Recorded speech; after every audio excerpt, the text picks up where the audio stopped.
Fala galera, tudo bem? Eu sou o João e vai começar mais um Cast to Action. Hoje é um episódio muito especial, muito especial, porque começa uma grande jornada de entrevistas que eu quero fazer sobre um assunto que eu vivi ele e eu promovi algumas pessoas no meu ciclo a viver.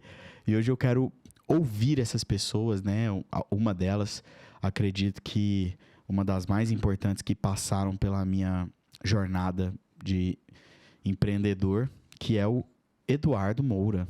Dudu, obrigado por aceitar mais uma vez o meu convite de estar aqui contando um pouquinho da sua história maravilhosa. Uma das mais bonitas que eu já vi, tá, Dudu, a sua história. Boa, obrigado demais pelo convite. E nessa jornada, ser um dos primeiros é uma honra que você não imagina o tamanho para mim. Valeu. É isso, eu agradeço muito. E sou como é que fala assim, um defensor de Dudu, onde eu vou, sempre uso o nome dele, uso a sua história, uso tudo que você já fez e os resultados que você colhe com isso, né? Porque, assim, é muito gratificante de ver. Então, vou explicar um pouco, antes de começar as perguntas, que já faz um tempo que eu tenho pensado em produzir alguns conteúdos mais direcionados para vendas de uma forma um pouco diferente do que eu tenho visto ser feito. Então, quando eu olho para todo mundo produzindo conteúdos em vendas para ajudar as pessoas a vender mais, eu não vejo ninguém tentando alimentar o topo do funil de trazer novas pessoas para vendas e tirar essa casca de que o vendedor ele é uma fraude, ou ele é frajuto, ou ele é um charlatão, que é uma coisa que alguns vendedores do passado ajudaram a construir. Então, a gente vem para trazer um pouco mais de ciência, um pouco mais de método e histórias de pessoas que entraram nessa área, não simplesmente se tornaram e continuaram vendedores, mas conseguiram romper e criar várias funções diferentes, né? Galgar vários cargos diferentes na área de vendas e gerando excelentes resultados numa transição de carreira que eu posso dizer que, em muitos casos, essas pessoas são muito mais felizes e mais bem remuneradas na nova profissão em vendas do que na profissão anterior. Então, eu vim para ouvir um pouco da história do Eduardo, né? Eu vou chamar de Dudu mesmo, tá?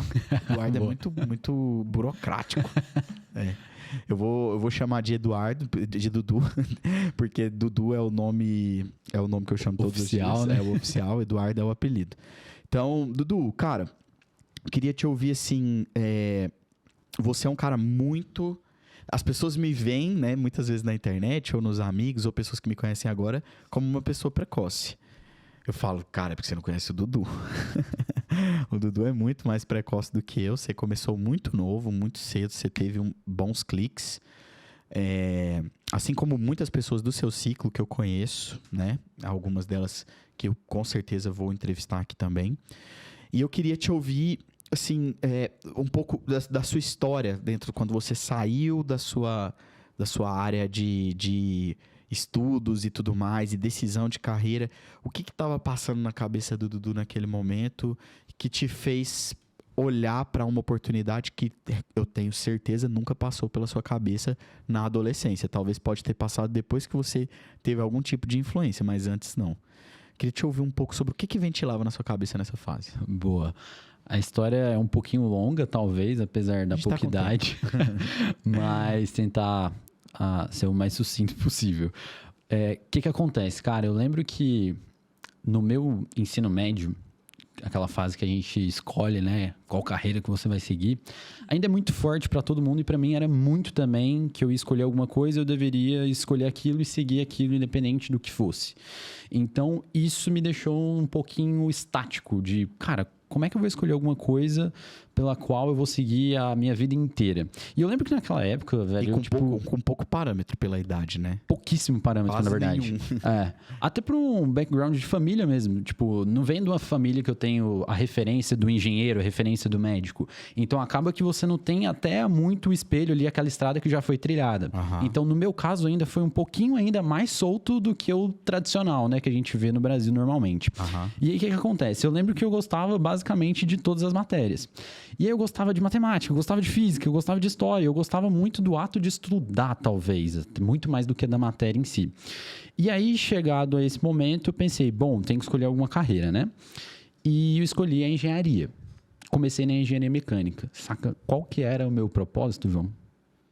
Ser mecânico de Fórmula 1. Nossa. Automobilismo. Fórmula 1? E caí na engenharia mecânica na UFG. É. Olha que dissociação, né? Do jovem gafanhoto. Enfim. Mas você não parou pra planejar esse propósito, né? Não. O único lugar que você conseguia olhar que tinha alguma coisa desse propósito era esse curso. Sim, exatamente. Por onde você mora, pelo seu ciclo. Exato. Você conhece alguém que trabalha na Fórmula 1? Ninguém. Então você foi inteligente, cara. Talvez, não sei. Mas, enfim, tempo vai, tempo vem. E aí, no meio dessa lógica, eu entrei na engenharia. Obviamente, sem saber muito o que eu queria lá. Por mais que havia esse primeiro propósito, mas eu precisava me agarrar a alguma informação, né? E essa era a informação mais coerente para mim, era o que parecia mais interessante até aquele momento. Me agarrei nisso e fui. Chegando lá no curso, eu me via muito preso em cima de uma grade que você tem que seguir, algo que você tem que fazer. E, de novo, eu me sentia perdido ali. Sabia que eu tinha que escolher um lugar, aquele lugar parecia que eu ia levar 5 anos, um curso integral, um curso que eu não conseguiria fazer mais nada. E ali naquele momento já era pessoalmente um lugar que eu precisaria pelo menos estar monetizando alguma coisa. E aí começam esses fatos curiosos a acontecerem. Nessa época, eu já conhecia você através do seu irmão, né? Do Felipe Campos. Entendi. E aí, no meio disso, eu via esses movimentos, né? De empreendedorismo e etc. E eu achava isso muito, muito brilhante. Só que ainda não era nada palpável. E aí, eu lembro que de 2016, que foi quando eu entrei na engenharia mecânica. 2017, ainda lá dentro, eu comecei a olhar para outros lugares, mas ainda não sabia o que eu queria atingir. E comecei a estudar de novo. E qual a sua idade ali? Cara, ali eu era 18 anos. Uhum. E aí passou-se o tempo, dentro da engenharia mecânica, eu vi que não era o que eu queria. Voltei a estudar em 2017. Voltei a estudar, foi quando eu estudei com o Gilberto Augusto. Que eu tive aulas de ensino médio, etc. E ali, de novo, mais uma vez, eu ficava parado ali, meio extasiado, tentando entender onde é que era o meu lugar. Isso passou, eu entrei na engenharia civil, então saí da engenharia mecânica para entrar na civil, que foi quando eu conheci a Nectar. Nessa oportunidade, você já tinha me falado algumas vezes do lugar, eu já conhecia mais ou menos o que fazia, mas eu não fazia ideia na prática do que significava. Eu achava só bonito o termo startup, trabalhar numa empresa de tecnologia. Parecia muito...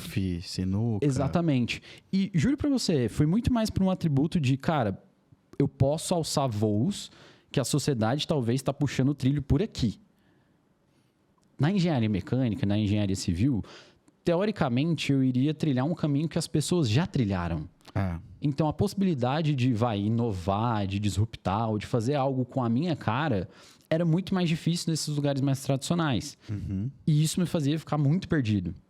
Bom, cortando um pouquinho a história, em 2018 eu entrei na Nectar. Por quê? Eu não sei se você lembra disso. Eu lembro com perfeição, cara. Eu lembro que eu entrei para engenharia civil no segundo semestre do ano de 2018. E aí nessa eu ia ficar 6 meses. Lembro. Você ia ficar parado um tempo. Eu ia ficar parado 6 meses. Vou ficar parado? Não vou. Precisava de grana. Eu sou uma péssima influência, né? Excelente. E aí vamos para 2018 e aí lá... Eu lembro que você já tinha falado algumas vezes que era legal e tal, para eu pensar nisso, isso no final de 2017. Não sei se você lembra, na chácara. Né? Em São Paulo, na chácara. Em São Paulo, acho que você estava na casa do seu irmão e a gente estava tentando marcar um Sim, exatamente. E não aconteceu. Exatamente. Lá também, isso foi, acho que final do ano mesmo que aconteceu. E aí, enfim, eu olhei assim e fui ficar, né, esses 6 meses parado e não quis ficar parado. Então, cara, antes de você ir, você falou um pouco antes de tipo assim, eu quis escolher um caminho que eu gostava do termo startup, eu gostava disso, daquilo outro, e é um caminho que eu acredito ser diferente. E assim, eu vejo em talentos como você e como a maioria das pessoas que a gente passa esse caminho e elas seguem e dão certo, esse senso de diferenciação, sabia? Eu não sei se a gente pode chamar isso de uma soft skill, sabe? Depois perguntar pra Simone. Mas o senso de diferenciação, ele te incomodou a ponto de você não conseguir fazer escolhas. Você passou por alguns cursos, você voltou pro cursinho. Enquanto não apareceu algo que te vestia o senso da diferenciação de que você eu não quero ser mais um, você não conseguiu tomar uma decisão. E eu acho que não pensei nisso antes, mas fica um aprendizado até para recrutamento ou para escolha de talentos ou para retenção, o tamanho do senso de diferenciação dessa pessoa para essa empresa. Uma empresa que trabalha pelos caminhos comuns, ela não pode contratar pessoas que têm senso de diferenciação, porque elas não ficam. Concorda? Perfeita análise, velho. Perfeita análise. E olhando para trás, talvez esse tenha sido o principal motivo mesmo. Quando a gente vai para as lógicas mais comuns de mercado, a gente tem que seguir. Você vai para exatas ou você vai para humanas. E, cara, de verdade, eu gosto dos dois. Por que eu tenho que ir para um? Por quê? E, tipo, por que eu tenho que fazer a mesma coisa que o fulaninho já fez, sabe? Tipo... Eu sempre tive essa sensação de, às vezes... De não pertencimento exatamente. às filas, né? Pra virar salsicha. Isso, e de ter que se colocar numa caixa e fechar e ponto final, sabe? Então, eu sempre tive muita dificuldade com isso. E, enfim, entrei nesse mecanismo muito... Pra ficar só 6 meses. Esse era o propósito. E aí, eu lembro que eu entrei perfeitamente. Eu entrei depois... Março de 2018. Isso. Entrei depois, um dia depois da primeira safra, né? E eu entrei... explicando o que é uma primeira safra, na Nectar a gente não contrata de um em um, a gente contrata um bloquinho de pessoas, porque treiná-los em grupo é mais barato, eles aprendem mais e as chances de erro diminuem nessas contratações. Cria-se mais senso de cultura, eles conseguem crescer mais tempo. Safra de contratação. Pode continuar. Boa. E aí entra um ponto de inflexão nessa parte da minha história olhando para trás que hoje eu vejo o impacto dela, que foi a seguinte. Eu lembro que eu entrei um dia depois. Então, eu já entrei no mercado completamente desconhecido por mim. Isso foi muito bom, por um lado, que eu tava aflito, assim, cara, eu quero fazer logo, deixa eu ver o que é esse mundo, o que é esse negócio. Sei que é interessante, mas não sei por quê. Você sempre foi um cara muito cheio de conhecimento, né? Então, chegar num lugar onde você tá vazio te provoca a tentar aprender rápido, né? Talvez até cheio de conhecimento não, mas cheio de... O que eu tenho até hoje disso é dificuldade de não saber alguma coisa. Eu fico puto de não saber, essa é a verdade. Cheio de conhecimento. Eu fico incomodado de não saber um termo, não saber alguma coisa. E, cara, como assim eu não sei? Isso tem a sua dádiva e tem a sua maldição, obviamente. É bom que isso fique claro, Mas, nesse momento, até foi uma maldição no começo, que eu cheguei, entrei numa sala, galera. Isso vale até para pessoas que estão entrando em processos seletivos, etc., que estão no começo de carreira. Eu simplesmente entrei numa sala, não lembro agora quantas pessoas tinham, acho que eram 4, 5 pessoas, né? Contando comigo, 5, salvo engano. Na sala de reunião da entrada. Sala de reunião. E quando eu entrei lá, o pessoal já tava falando coisas, e eu lembro que tinham 3 pessoas que, tipo assim, já eram do mercado e etc., já tinham trabalhado, né? Não é que eram do mercado, mas que já tinham trabalhado com vendas e etc. E eu já cheguei atrasado, uma cara de moleque que não dava para esconder de forma nenhuma. Sentei num banquinho e fiquei escutando, morrendo de medo do que aquilo ali tava me esperando. E isso acionou mais um gatilho de, cara, eu preciso andar pra caramba, eu preciso estudar muito mais que esses caras aqui se eu quiser ficar nessa empresa, senão fudeu, não vou ficar 6 meses aqui, não faz sentido. E nisso eu lembro que eu e o Gui estávamos nessa mesma linha de frente, né, de ter que correr muito mais para ser a média. Isso foi muito bom. O Gui também não tinha nenhum conteúdo. Acho que talvez menos do que você, que tinha pouco. Você não tinha nenhum, ele tinha negativos. Mais ou menos isso. E aí eu lembro que eu comecei a escutar você já no primeiro dia, não sei se você lembra disso, mas você falou, cara, você já chegou atrasado, hoje à noite eu vou dar uma palestra, foi no Giovanni, você lembra? Giovanni? Giovanni da startup lá. Que a gente COI? Do COI. É Giovanni, não é? O Giovanni. E aí, você deu uma palestra lá de noite, você falou, cara, eu passei ontem esse conteúdo pros meninos, que é super importante, eu quero que você vá lá de noite. Eu lembro que eu fui lá de noite, anotei pra caramba, muito termo em inglês. Eu falei, caraca, eu tô fudido. Sales Assessment Call, Sales Strategy Call, Victory Call, e aí? Eu falei, caramba, quanta coisa eu já tenho que estudar no primeiro dia. Caraca. E aí foram esses primeiros 6 meses, né? Cheguei, não sabia, velho, de verdade, eu não sabia, pessoal, abriu uma planilha direito. Acho que você não sabia o que era uma planilha. Acho que teve essa fase. Tinha, né? E no imaginário o que era, linha em coluna, era uma matriz, eu tinha visto, mas beleza, eu não sabia como operar aquilo dali. E olhando pra trás foi muito louco esse período, porque eu ficava dia e noite naquilo. Então era um estágio e que eu simplesmente queria ficar lá o tempo todo dentro da empresa. E eu lembro direitinho aqui no NASA que eu ficava o tempo todo. Aí ela, pô, mas você não é o estagiário, etc. Eu falei, beleza, não tô tendo aula, vou ficar aqui, tô aprendendo muito mais. Sim. Do que eu ir pra casa e fazer o quê? Jogar joguinho, fazer coisas que não levam a lugar nenhum naquela época, né? E aí, então, eu comecei a estudar pra caramba. E aí, nesse estudo, eu comecei a me apaixonar justamente porque eu consegui levar o lado mais lógico que habita dentro de mim, o lado mais número, esse tipo de coisa, com o lado pessoa também. E eu fui descobrindo pouco a pouco que a minha motivação e esse propósito eu ainda estou em fase de moldar, sabe? Mas que é muito maior do que, tipo, vendas, muito maior do que Nectar, muito maior que o próprio Eduardo, que é, tipo assim... fazer as pessoas transformarem a vida delas, sabe? Tipo, é isso que eu sou lunático em fazer. E eu encontrei em vendas um caminho brilhante para fazer isso, tá? Então, nesse período, eu consegui começar a encaixar esses 2 pilares, sabe? E, enfim, o resto foi bem história mesmo dentro da Nectar, sabe? Tipo, o que eu aprendi ali de vendas foi uma bizarrice para os primeiros 6 meses. Valeu muito mais do que o primeiro ano inteiro da engenharia mecânica de coisas que eu aprendi lá. E tudo com esse cara aqui. Tudo que eu aprendi lá veio do João. E eu lembro que nos primeiros dias você trouxe o by the book mesmo. Cara, o que você vai fazer? Os conteúdos que você precisa estudar, algo que você vai pesquisar.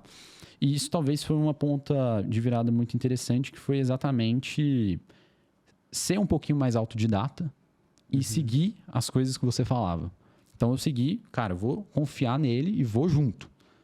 E aí começou a dar certo, começou a ganhar atração. Legal, obrigado pela lembrança. Mas assim, eu falo isso muito.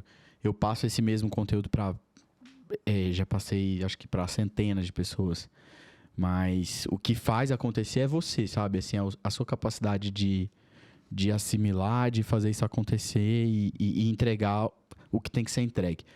Eu costumo falar que a gente... Acho que são 2 coisas muito importantes para qualquer pessoa. Uma, você vende o tempo todo. Você vende quando você quer passar a sua ideia em qualquer aspecto. Para fazer um convite para uma pessoa...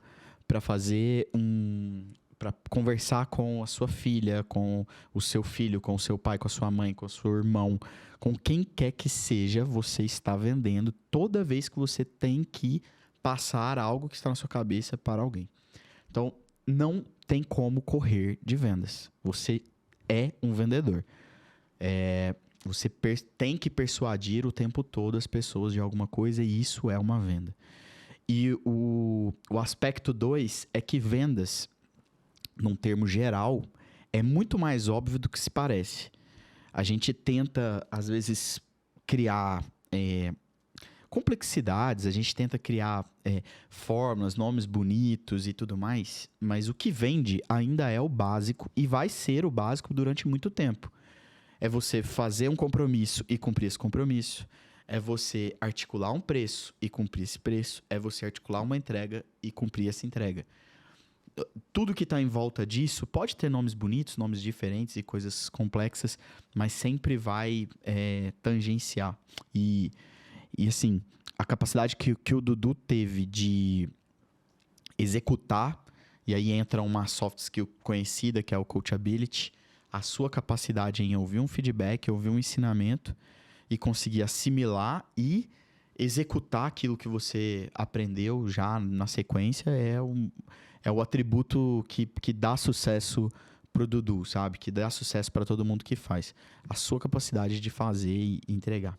Cara, e assim, queria perguntar um ponto, isso é mais curiosidade minha, porque eu falei isso esses dias com uma amiga. Eu sempre, na infância, sabe qual que era meu sonho de profissão? Eu já falei isso? Tá vendo? Nem tudo você sabe sobre mim. O meu sonho era ser caminhoneiro. Meu sonho era ser caminhoneiro. Eu tenho um tio que ele é caminhoneiro e eu lembro das sensações que eu tinha dentro do caminhão dele, ouvindo as músicas com ele e a diversão que era estar na estrada. E isso explica muito do meu senso de liberdade, né? De viajar pra caramba, de gostar de viajar. Viajar não é cansativo pra mim. É uma coisa... Às vezes você tá querendo um pouquinho de paz, mas eu nunca vou recusar coisas que têm que ser feitas pelas viagens. E isso conecta com a minha infância, com a minha essência de falar assim, porra, eu queria ser caminhoneiro. Eu não tinha noção que isso profissionalmente não traria o que eu busco, né, hoje de sucesso, principalmente do meu propósito e depois da parte financeira. Mas conecta diretamente e as sensações de lembrar disso são tão boas quanto eram, que é assim, de liberdade, da coisa assim, do cabelo ao vento, sabe? Ouvir na música e aquela coisa toda. E aí eu queria te ouvir, tipo assim, qual que era a sua profissão de sonho? Porque mesmo tendo sonhado sobre essa profissão de caminhoneiro, engraçado, né? Eu tive algumas referências de engenheiro e tudo. Em algum momento eu virei meu sonho para engenharia, mas na minha infância era isso. E eu não me arrependo de ter mudado e virado a chave. Eu já tive preconceito com vendas, mas hoje eu estou CEO da Nectar, mas eu sou um vendedor. O tempo todo articulando e pensando em interesses que todos os lados vão ganhar com essas articulações. É exatamente isso, e eu provoco muito o pessoal no Instagram a falar sobre isso. E eu queria te ouvir, porque eu falei muito sobre o meu, né? Mas eu queria te ouvir assim, qual que era seu sonho? O que você sonhava de profissão? Por mais loucura que seja, pode jogar na mesa. Cara, isso é muito louco, porque eu não tinha nada em especial. Isso foi o grande conflito da minha vida inteira. Lá atrás, eu ficava assim, cara, beleza, eu preciso escolher alguma coisa. Tem essas opções. Pum, toma.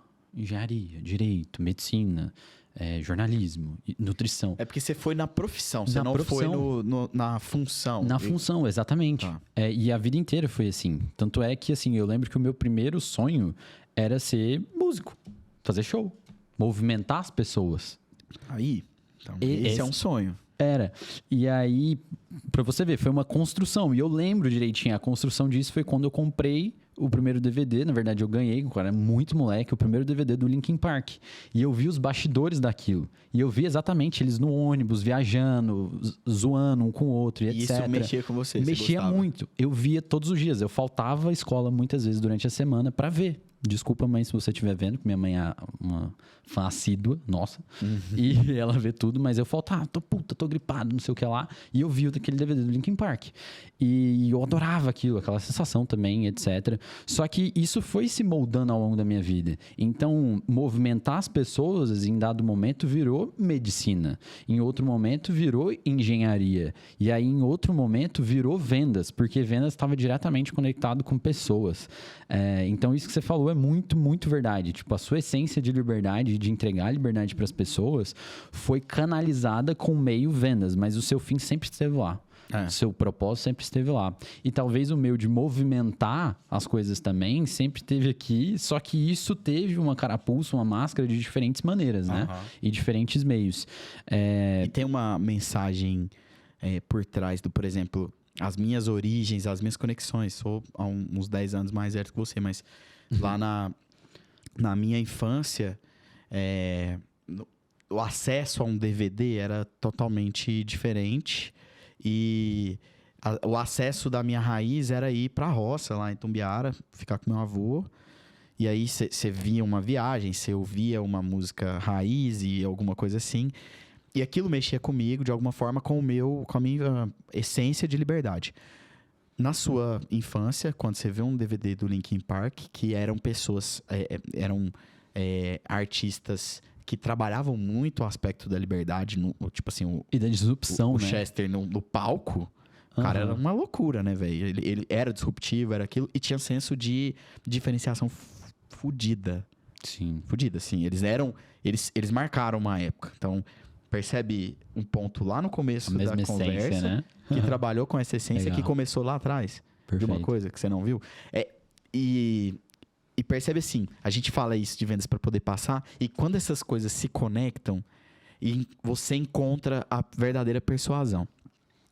Você nunca, talvez, juntaria esses pontos, aí até que alguém junta e faz sentido, acabou. Aquilo crava no seu subconsciente e se torna uma verdade absoluta que dali pra frente vai fazer mais sentido para as outras conclusões que você for tomar, sabia?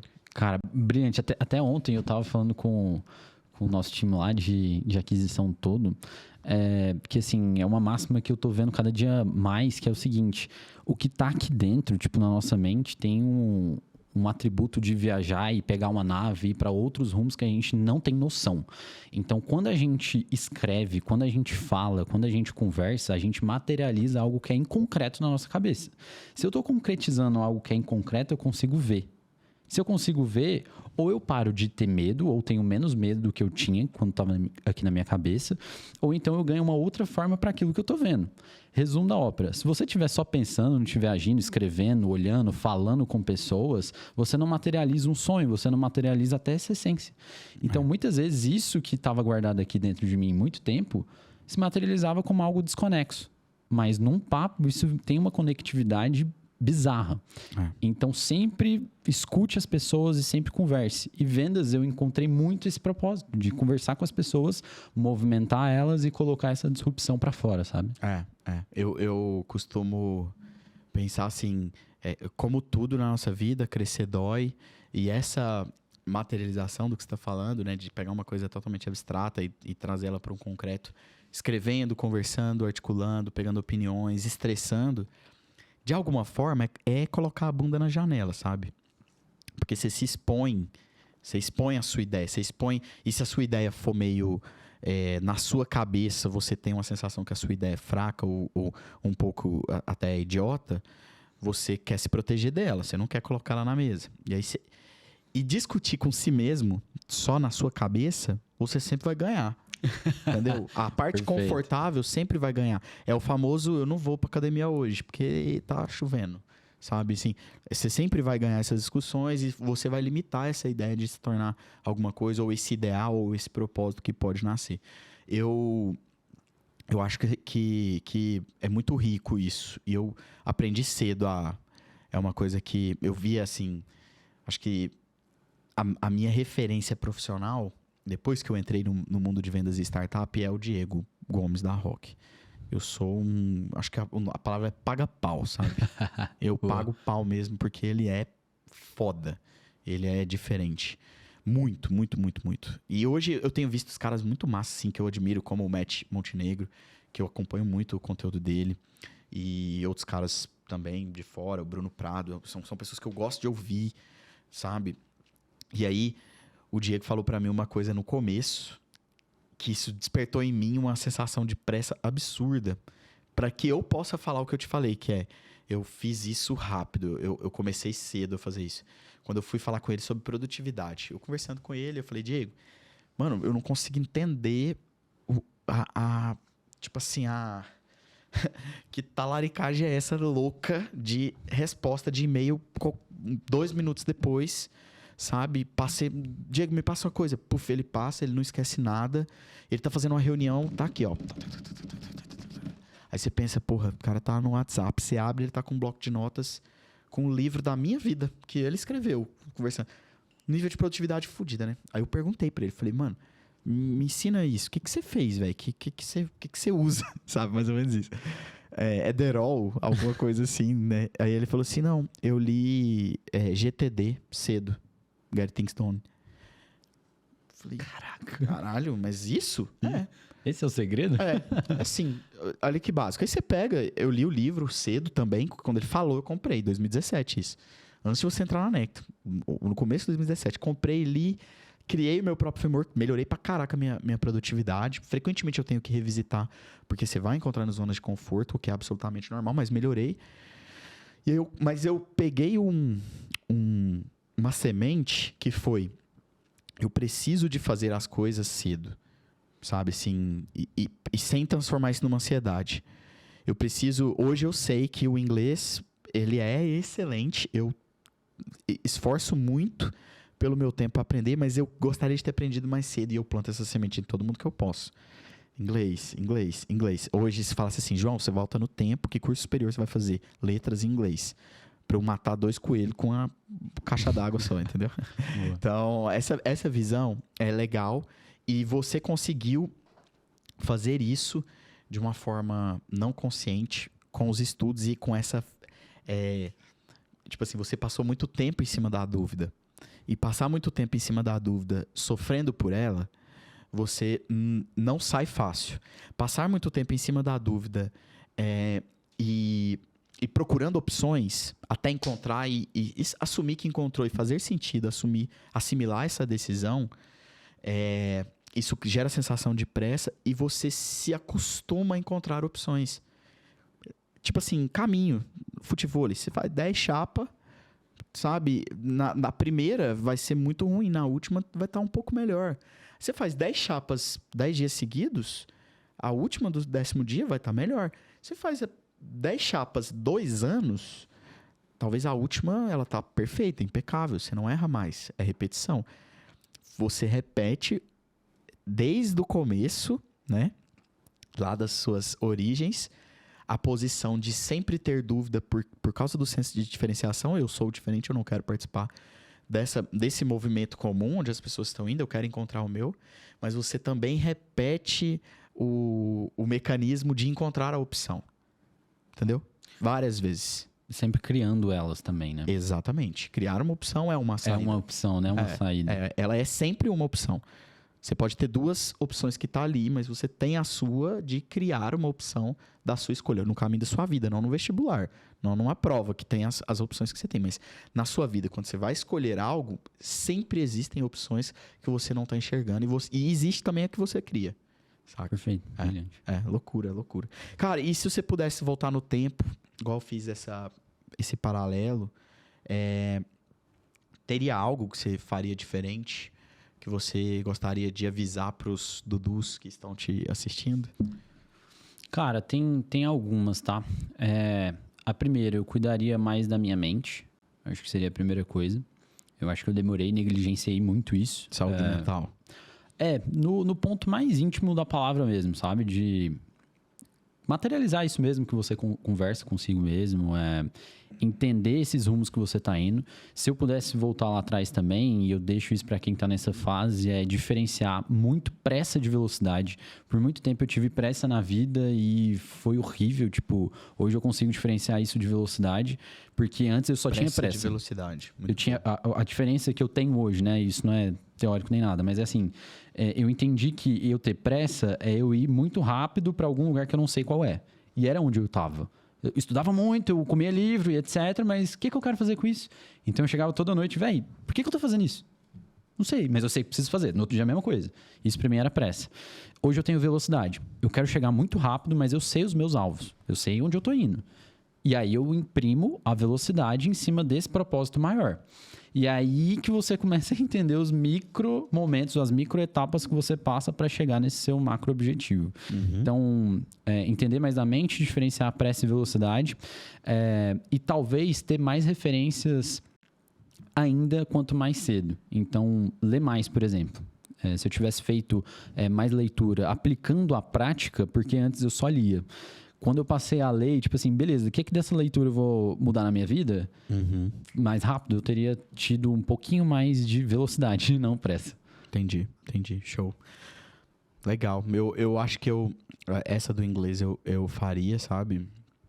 Agora, pela minha história e por, sabe, assim, dos meus amigos de infância, eu vi muita coisa acontecendo tenso, sabe, assim. Eu não sei se eu mudaria muito, não. Porque, não sei. De alguma forma, a minha sensação é de que eu tinha que passar por tudo que eu passei no tempo que eu passei.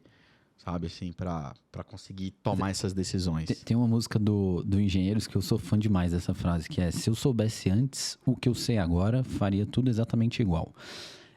Pra mim, uma das melhores frases que existem no Humberto Gessinger, que ele simplesmente postula isso. Verdade. Se eu não tivesse feito o que eu fiz e passei por onde eu passei, eu não seria a pessoa que eu sou, sabendo que eu deveria ter tido outro caminho, coisas do gênero.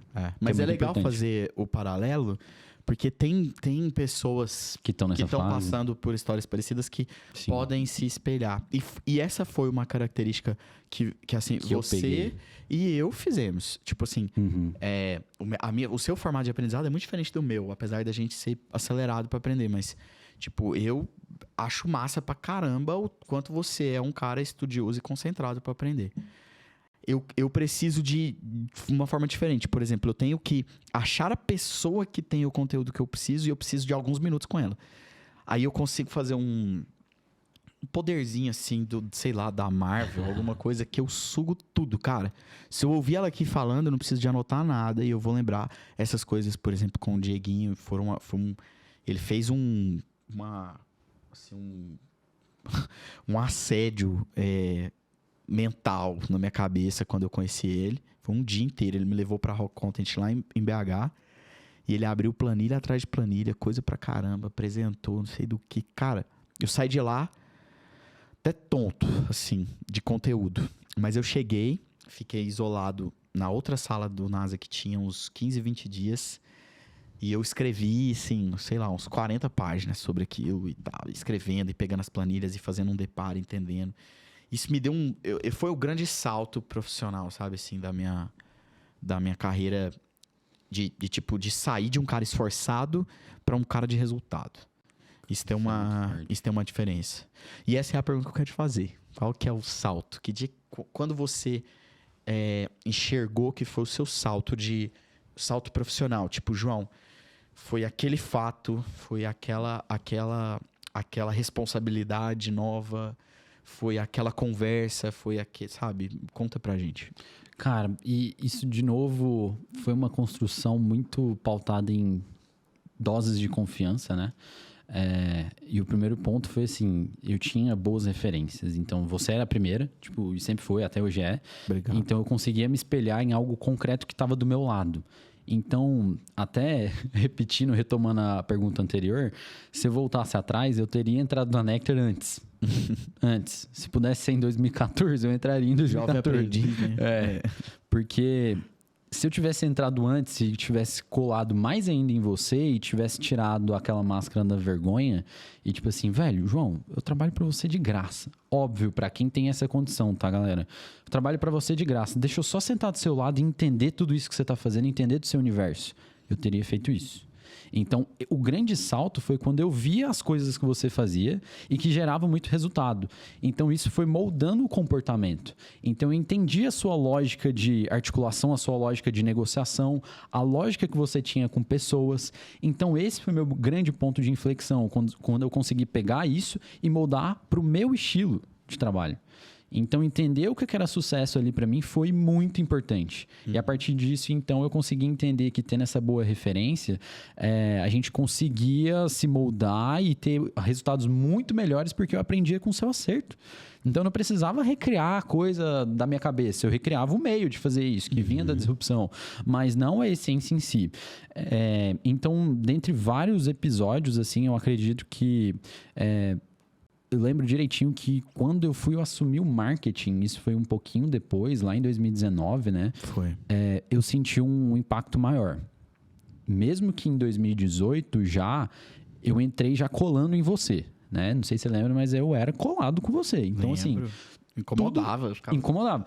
Brincadeira. Tudo que eu via que ele perguntava, eu tentava achar número. Então, até para o pessoal entender, né? Não sei se tem esse tempo aqui, mas assim... tudo que o João precisava de número, eu ia atrás e entregava para ele. Por meios, no começo, muito horríveis, né? Se eu olhar para trás, as minhas planilhas eram ridículas, mas eu entregava, tava lá. E esse senso de curiosidade foi trazendo muitos gatilhos ali para entender as coisas, sabe? Então, quando rola esse ponto de inflexão lá em 2019 para assumir o marketing, é quando eu não teria mais tanto, tipo assim, o seu contato direto e só trabalhando eu comigo mesmo, que para mim era muito mais fácil. Eu estudava o dia inteiro sozinho. Então, era eu e o livro, acabou. Não tem que lidar com mais ninguém, depende de mim. Agora, quando eu dependia de outras pessoas, isso me fez ser uma pessoa muito diferente, sabe? E se eu tivesse que escolher um ponto, assim, de mudança de chave, foi essa. Pela bagagem que eu adquiri, entendendo e conhecendo vendas. Entendi. Show. Cara, e assim, pra gente finalizar, eu quero entender perspectiva, sabe? Que eu imagino esses saltos e eu sei, a gente trabalha junto, né? Então eu imagino algumas coisas, mas é importante pra galera entender, e a gente tá sendo muito aberto aqui, abrindo muita coisa. Como o Dudu se enxerga daqui 10 anos profissionalmente? E perceba a pergunta. 10 anos é um tempo muito representativo para a minha e para a sua idade. Daqui 10 anos é difícil para eu fazer uma reflexão e entender o que eu vou estar fazendo e tudo mais. Mas aí até uma forma de eu aprender um pouco mais a fazer isso. O que você pensa para você daqui 10 anos? Cara, eu tenho muito claro que eu tenho que estar liderando muitas pessoas, sendo bem objetivo. Porque Presidente. Não, mas dentro do cenário corporativo, liderando várias pessoas. Existem duas formas de se fazer isso. Ou empreendendo, tipo, numa via sozinho mesmo.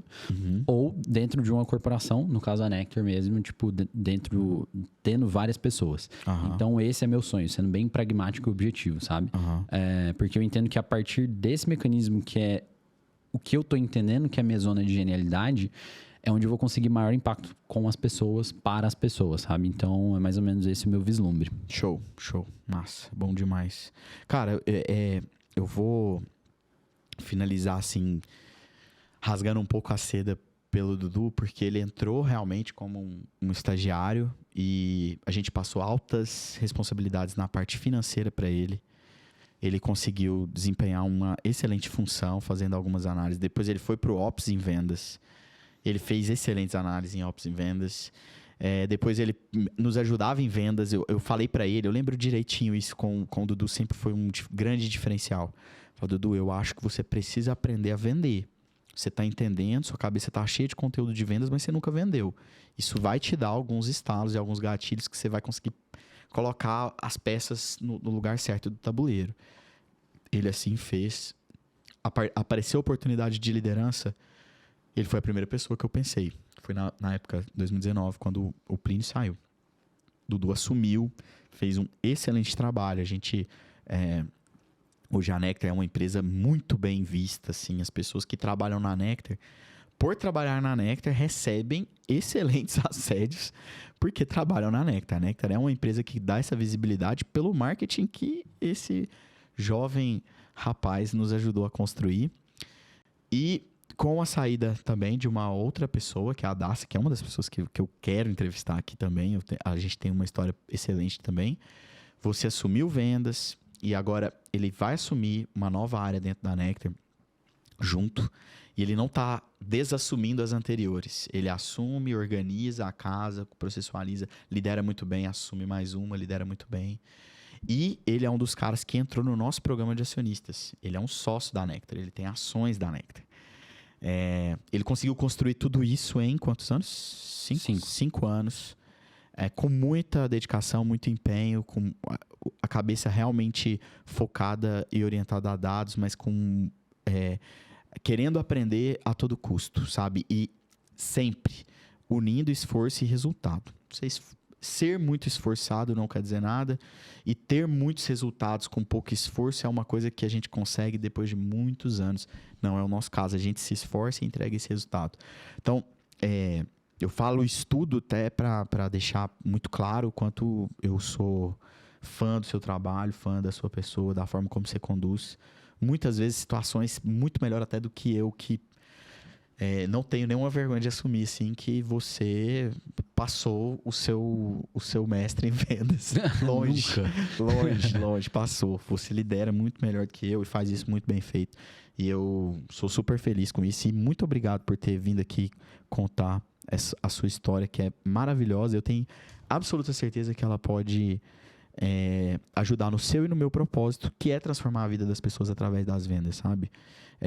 A gente não conta a nossa história. A gente tem uma síndromezinha de vira-lata de às vezes achar que isso é não ser humilde, né? Não, sabe?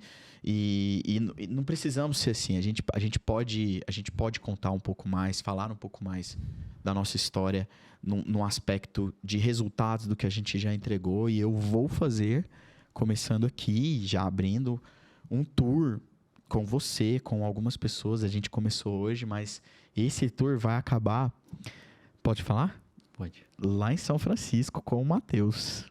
Yes. Na Califórnia. Excelente. Em setembro, mês que vem. Boa.